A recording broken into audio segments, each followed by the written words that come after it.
Ladies and gentlemen, it's the 30th of December 2017. I'm your host, Oatmeal Joey Arnold. That's right. This is the Joey Arnold autobiography show, the daily log thing and hopper that I've been doing the last week of 2017. And I was wearing boots yesterday because it was like raining a little bit and I was a little bit scared, and I was like, I better keep myself dry. I don't want to get my socks wet and stuff. And after being in Vietnam for 5 years and seeing like tropical storms and everything in a place like Vietnam, which is a little bit like Florida, it has a lot of rain at times. It can rain really hard. So I was kind of thinking like that, like in that kind of mentality. I was like, oh man, I better get ready for that. But it wasn't really that bad.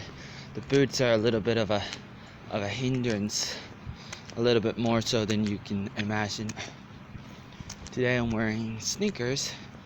My sneakers that I got for $9.99 at Goodwill near Safeway in Forest Grove.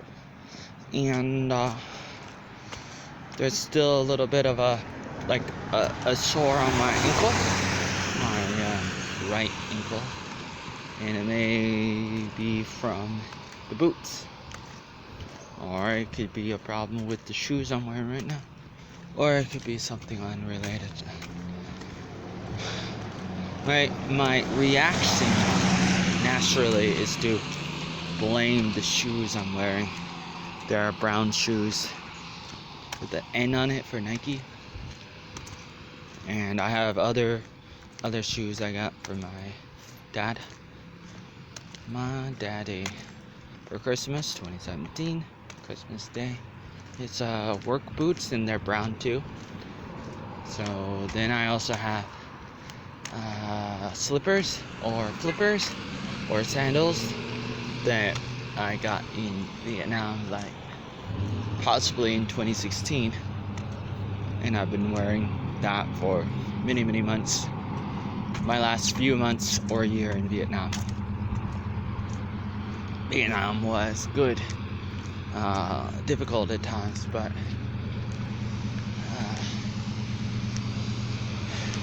it's difficult when you have to take care of yourself a little bit more than other people. Like if you're not going to just be a slave, a servant, a worker, an employee. If you want to be like an entrepreneur, you want to be Donald Trump, you want to be a Rothschild, a Rockefeller, you want to be somebody like JP Morgan, you want to be somebody with a lot of money, you want to be a founder, you want to be Bill Gates, Steve Jobs. It takes a lot of work, I guess. And so my life is difficult because I'm kind of on that path, and even if I'm not there yet, and there's no guarantee that I'll ever be somebody famous or whatever, somebody with a lot of money, I strongly believe that I will. And so this is my message on the second of the last day of the year, 2017, to my family, mostly my family, to everybody, anybody that knows me, anybody that doesn't know me, but mostly to my family who's not really investing in me. Not that they have to. So here's my disclaimer. I'm not begging. But here, if you ever want to look at this video in the future, I want you to know that I know that, you know, I'm gonna be making more money. I'm gonna have more, probably, a house, car, a lot of things. But it's not just about, trying to have a lot of money. It's about, being there for other people. Like it's important to to have stuff so that you can help other people. And having stuff is not necessarily bad. Like, having a lot of money is not necessarily bad. And some people don't seem to get that. But anyways, I'll tell you. Do I look mysterious when you cannot see my eyes? Well, I was thinking about my dad and his friends, like Jamie Dawson, and I don't really know how much you can hear me or not, so I'm always nervous about that. But anyways, like, I notice how they can hate each other, it seems. Like, if they really hate each other more than me, then they don't really show it. You know, I said if, but I really don't know what's in their hearts or in people's hearts. Like, I'm a little confused myself. I can't really tell you what's happening, but it seems that they have this friendship. Like, my dad has these friendships with these people,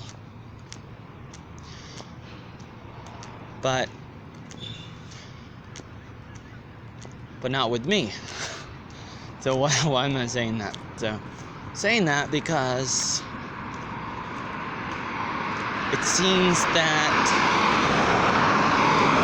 my face is longer. I always talk about that too, but it seems that people don't know who I am.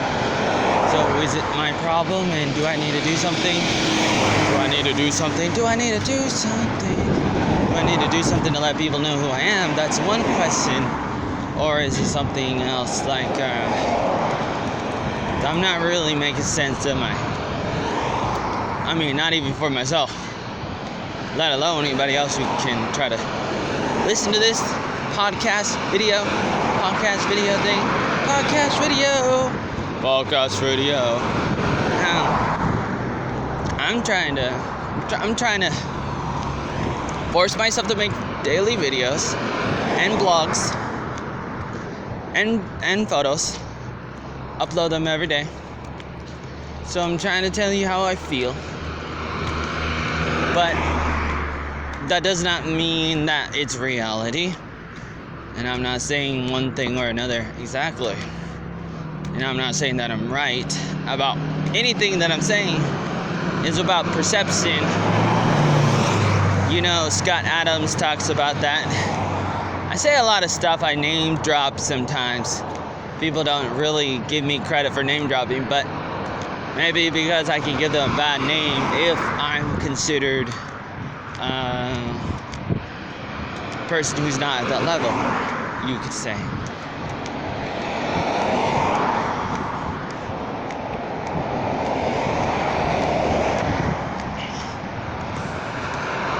And I say that's understandable. It's expected.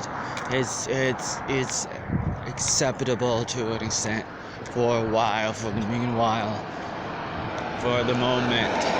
Like, I know that I'm not really at the place where I need to be.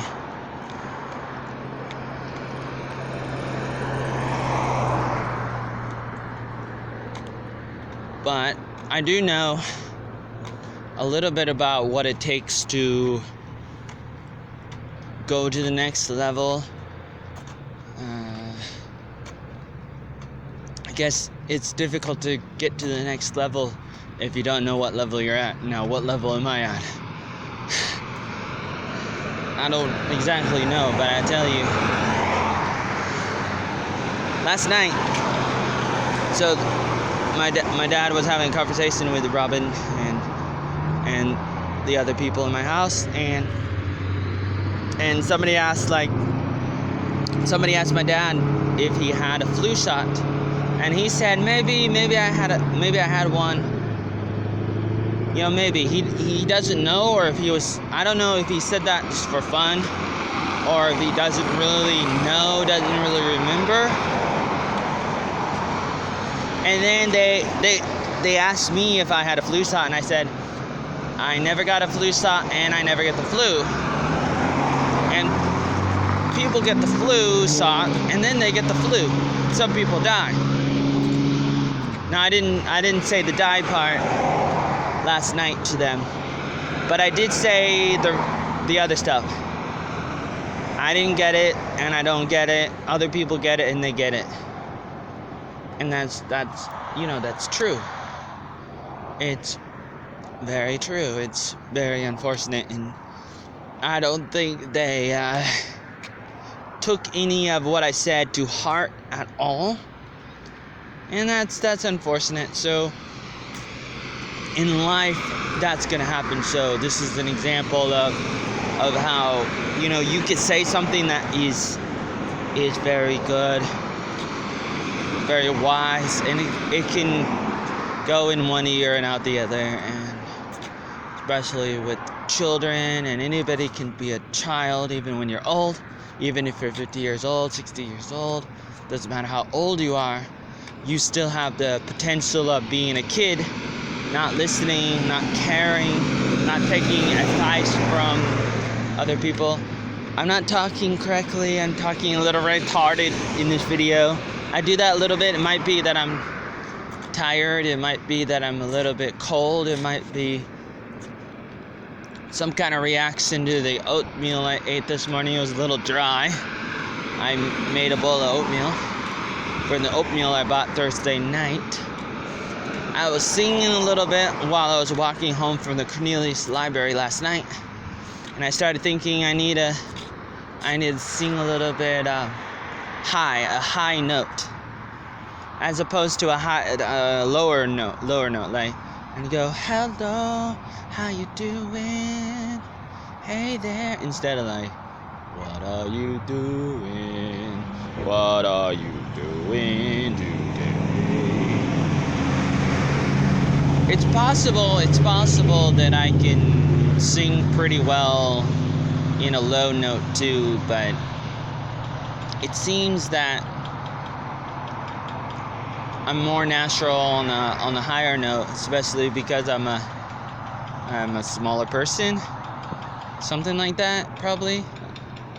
And that's probably something that I should focus on if I ever, want to sing something as a singer, musician, artist, for fun, professionally, or whatever. Like my older sister, I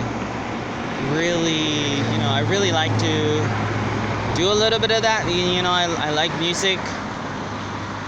I can play a little guitar and piano.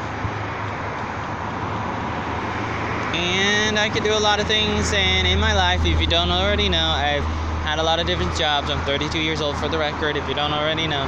I've had a lot of different jobs. I was homeschooled. I went to high school. I went to 4 colleges in different states. So I was in school many years in college, 4 colleges. We went to the Word of Life Bible Institute in New York, Appalachian Bible College in West Virginia, went to the Portland Community College and Mount Hood Community College in Oregon. Those are the 4 colleges. So I've been around school, and I've worked during school and work study, outside, inside, kitchen work and maintenance work and a lot of kinds of work.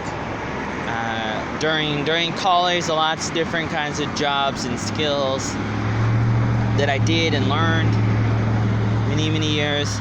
Also was a camp counselor at Word of Life camps, Salvation Army camps in New York, California, Oregon. Worked with the Salvation Army in Hawaii, Revolution, Hawaii. And also worked as a English teacher for 5 years in Vietnam. Was a web designer for 2 years with the Mia Omnia and Brett Goth, and I did a lot of things. I still do a lot of things. I say that for the record because sometimes people still kind of look at me, even my dad, maybe my dad, I don't really know if he's drunk when he says it or if he really means like that I've never worked in Robin Baker.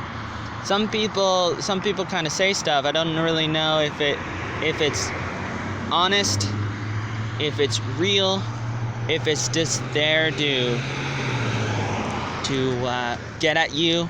You know, some people might want to make you mad, make you angry, and maybe they know what they're saying is not true, but they still want to say it to get at you, to get under your skin and stuff. So people can say to me that I never worked, never had a job, never had a career, those kinds of things. And so then I get defensive, and I'm like, oh yes I did, I've worked, I did this, I did that. So then I talk about it, I write about it, and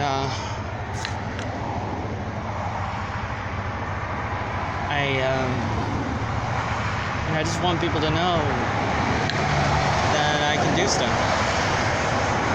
But people don't give me credit a lot of times. People don't give me credit, and I just feel like I'm invisible, like I'm not there, because I don't get the opportunity to do the things that I know how to do. And my mom said I should go and learn a skill, learn a trade, go back to school and do that. But I know a lot of skills, I know a lot of things. So do I really need to do that? I mean, I understand the principle behind having a certificate that says that you know how to do something. That's basically what people do. You know, you go to school, you get a paper, you get a diploma, certificate, something like that.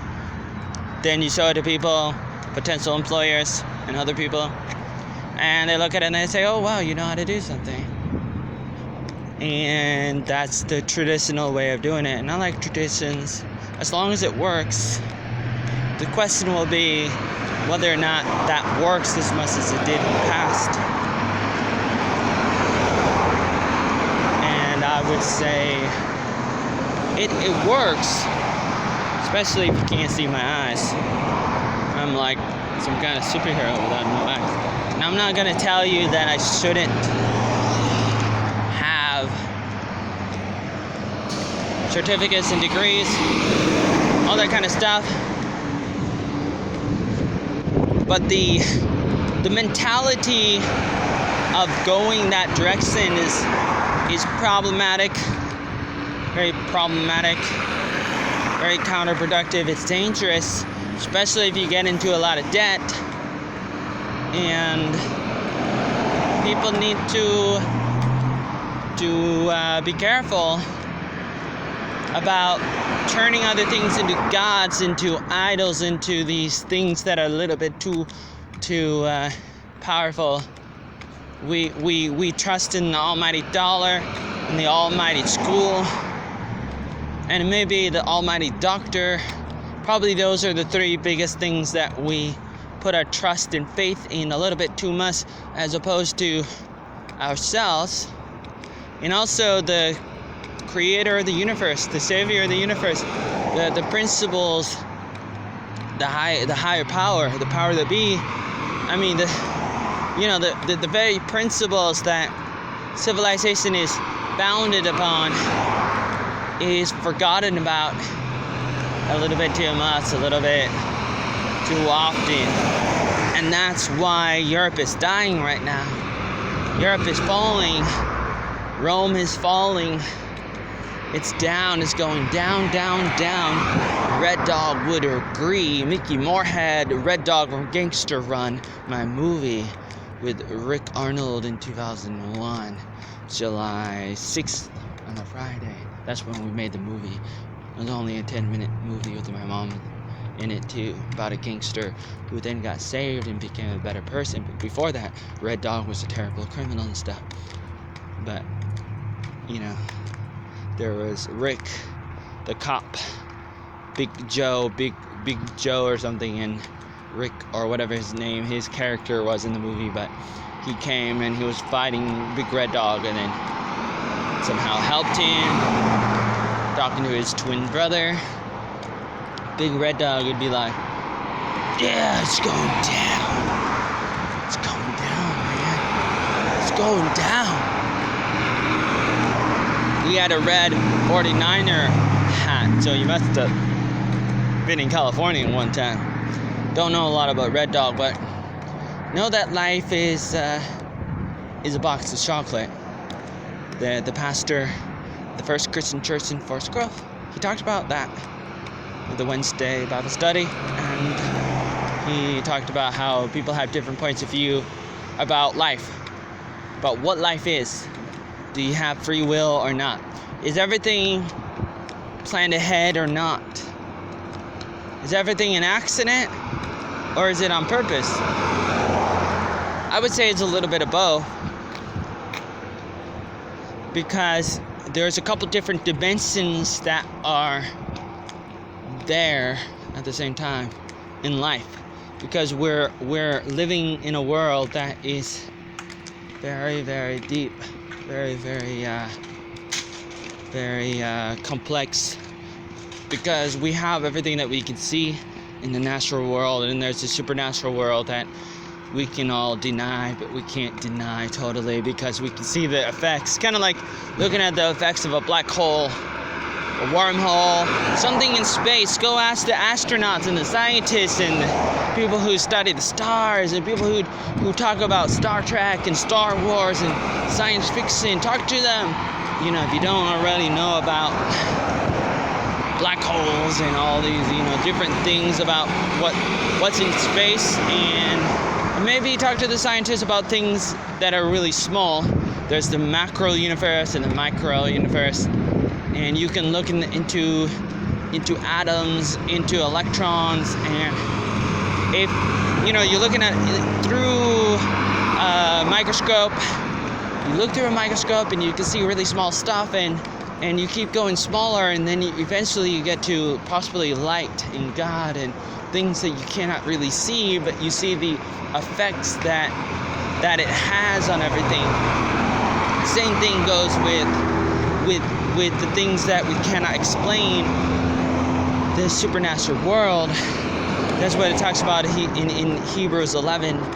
Faith is the substance of things not seen and things hoped for, and that's what we're talking about. That's what I'm talking about. And I'll tell you that this is my daily walk, and the world is really big, and God predestined everything to happen beforehand. Not everything as in everything, but when I say everything, it's like, what I mean is that God put everything in place. He can see the future because he can predict it, but also because he's outside of time and he can literally see it, because he doesn't travel through time in the same way that we do, because he's outside, because he's not limited to the duration of time. Time is a dimension or something, some kind of element.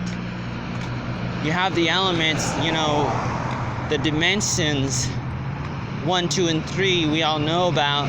The fourth dimension may be time, and there may be a few more, possibly 12 different dimensions, possibly more according to some physicists. You know, yeah. So the world's very complex and simple at the same time, and I believe in free will, and I also believe in predestination. I believe in a destiny. I believe that there's hope in everything. I'm still working on trying to restore my 4 terabyte.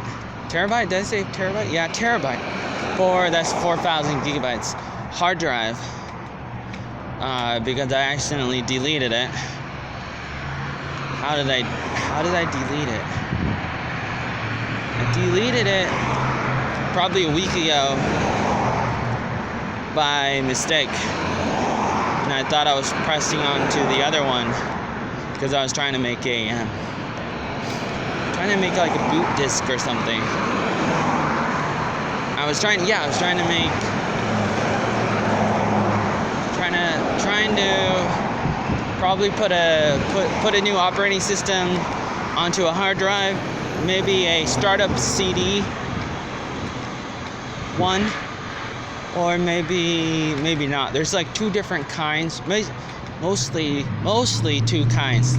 The hard drive itself, I mean, like a new operating system, or a new like just a live CD partition. And you're probably not gonna get it if you don't get it. If you don't already get it, that's a little bit too bad. Sometimes I say stuff that a non-computer person may not get. Okay, maybe not totally. So I have that problem again. Like I said yesterday, I'm trying to be a little bit more clear when I'm rambling and ranting and stuff. Unlike my father. Now my father can be clear, so I'm not here to say that my father's never clear. But it seems that he doesn't always take enough time to be as clear as I would be in some matters, in some situations. He can be very clear in certain times, especially when he's sober enough, more sober, he can be a little bit more clear, and that's good. But sometimes he can assume a little bit too much, and I can too, because I'm a little bit like my father. I just don't want to become like Darth Vader a little bit too much. And we're going by a building that has to do with what's it called? Something to do with being healthy and stuff. But they had it in Vietnam too, and I can't remember what they're called. But I really like tacos. But really I'm gonna go now. But still got a lot of work to do.